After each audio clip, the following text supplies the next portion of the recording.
And serving you on TV, online, and on the go. This is Valley News Live at 10. Breaking news this evening. A U.S. official says there were very few, if any, casualties from tonight's Iranian missile attack on 2 Iraqi bases housing U.S. troops.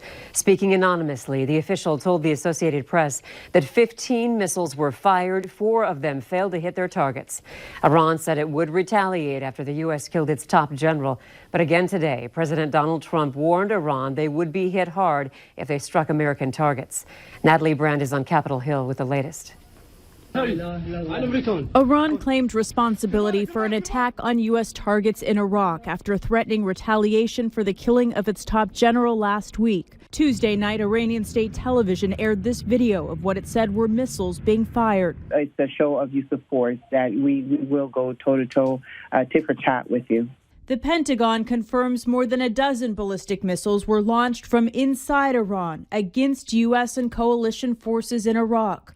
One target was in Erbil in northern Iraq. We heard 2 large explosions here. Shortly after those explosions, we also saw helicopters in the air too, buzzing Erbil. The other target was the Al-Assad Air Base, about 100 miles northwest of Baghdad. It's home to U.S. service personnel. President Trump made a surprise visit to the base in December of 2018, and Vice President Mike Pence made an appearance there this past November. Prior to the attack, President Trump repeated a dire warning to the regime.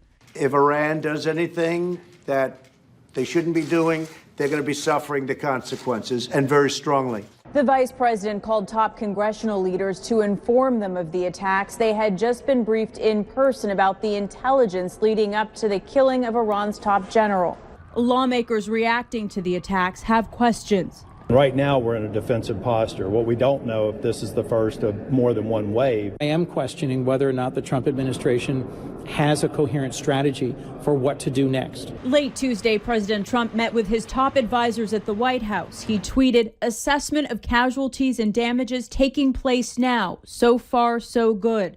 The president says he'll make a statement Wednesday morning. Natalie Brand, CBS News, Capitol Hill. Iran's foreign minister tweeted the action was taken in self-defense for the killings of its citizens and senior officials. He said the regime does not want escalation or war, but will defend itself against aggression. Also, Iranian state TV reports that a Ukrainian airplane carrying 180 passengers and crew has crashed near the airport in Tehran. The whereabouts of a Fargo couple who've been missing for several months remains a mystery, and Fargo police are hoping you can help them solve the case. Tonight, we're learning more about the couple. Valley News Team's Katie Opperly did some digging and joins us now with the latest. Katie. Andrea, police are searching for the couple, 31-year-old Bonnie Moores and 40-year-old Jimmy Shoemake. Police say the couple went missing back in October after being released from jail that month. We did some digging and found the couple lived in Tennessee before moving to Fargo. They both list Dabbert Custom Homes as their place of work. A former co-worker of Moores tells us that she often talked about her kids back home and moving to Fargo looking for a job. He said he never noticed anything out of the ordinary.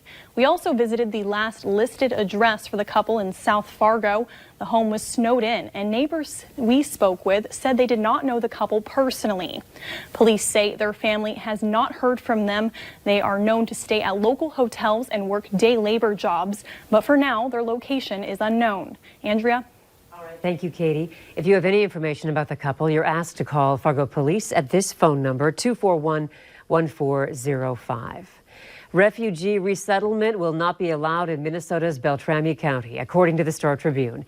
The newspaper is reporting Beltrami County officials voted 3-2 this evening to deny consent under an executive order from President Trump, putting the decision in the hands of local governments. The action was largely symbolic because, according to state data, no refugees have been resettled in that county for at least the last 5 years.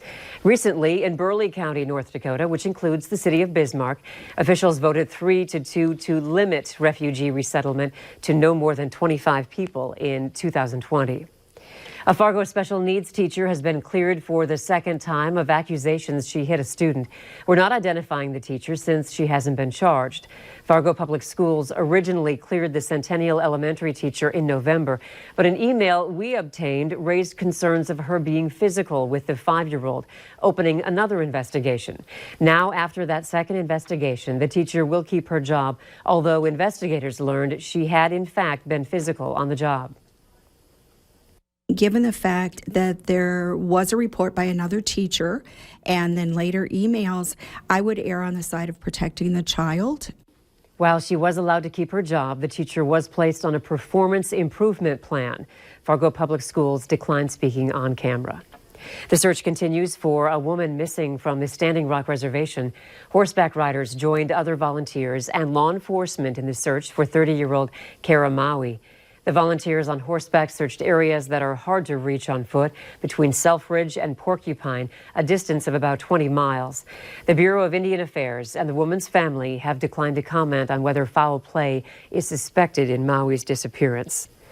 The North Dakota Tourism Department has unveiled its new ad campaign with actor and Minot native Josh Duhamel front and center once again. The tourism director says the campaign focuses on the activities visitors can enjoy across the state. It's really going to invite our guests to follow their curiosity, not the crowds, and really to immerse themselves in the diverse opportunities that are around and available throughout North Dakota. A new report shows there were 1 million more visitors to North Dakota in 2018 than in 2017. Staff say many of the state's visitors hail from the Twin Cities. Tourists also spent about 5% more and paid $300 million in state and local taxes. Crafters across the world are coming together to help the animals impacted by the Australian wildfires. It's been widely reported that the wildfires have killed more than 500 million animals. Heidi Wigdahl explains what one Minnesota woman is doing to help.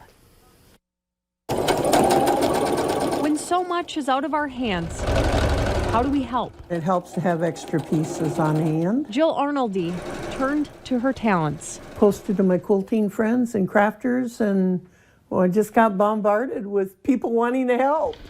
Millions of animals have died in the Australia wildfires, and many others are injured and displaced. The babies are stuck in the trees and can't get out. It's just heartbreaking. To help with rehabilitation, the Animal Rescue Craft Guild put out a call for protective pouches and blankets.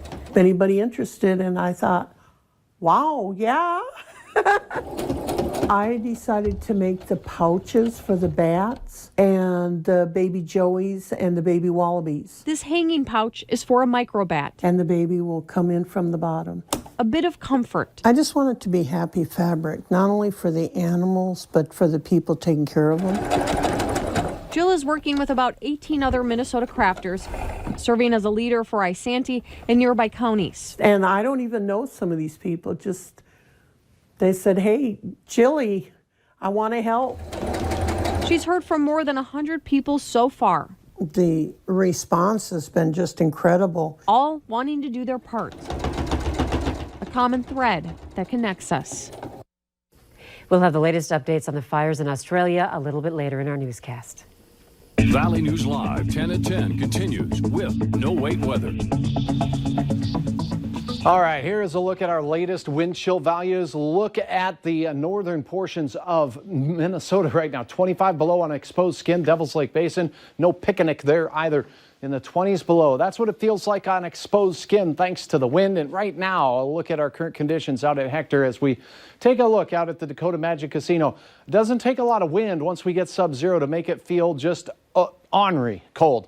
19 below is what it feels like on exposed skin in Fargo. 6 below that temperature with a 6-mile-per-hour wind. 6 below also your temperature this hour in Moorhead, with the teens below making their punch into the Devil's Lake Basin right now. Langdon, you have 13 below zero. Temperatures between 5 and 10 below across all of western and northwestern Minnesota. We're holding on to 0 degrees in Wahpeton, Breckenridge. That is the warm spot in our area. As we take a look at this morning's numbers, we were cool here in Fargo with a temperature of 9, and Frisco about 40 degrees warmer for those of you thinking of heading south. And as we head into the overnight hours, this is what it's looking like. We're at 6 below. They are at 44.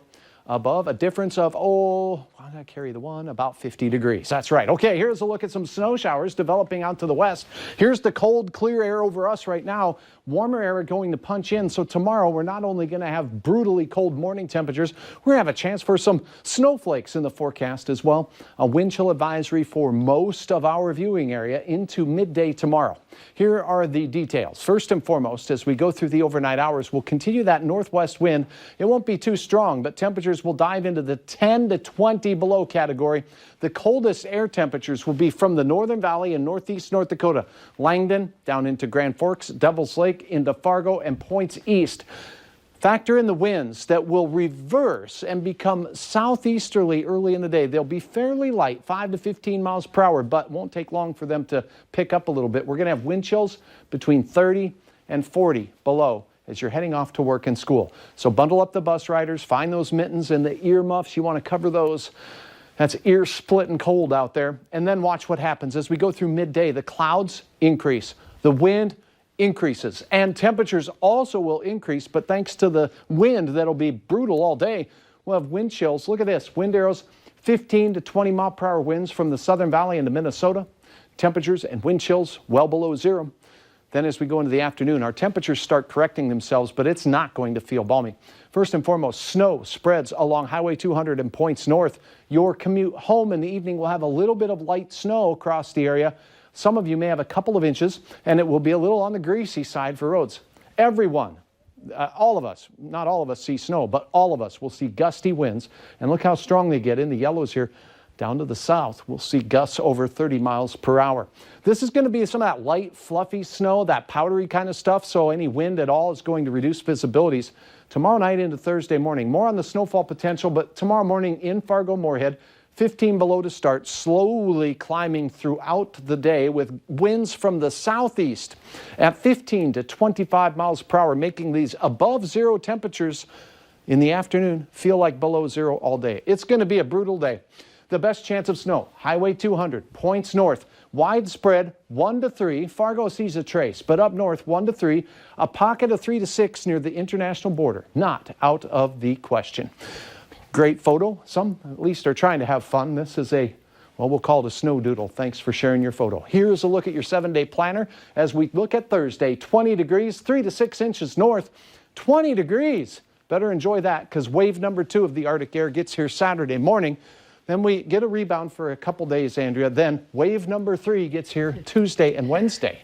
So wave number 3. The fun continues. Oh, yeah. Be prepared. Always. Yeah. Thank you.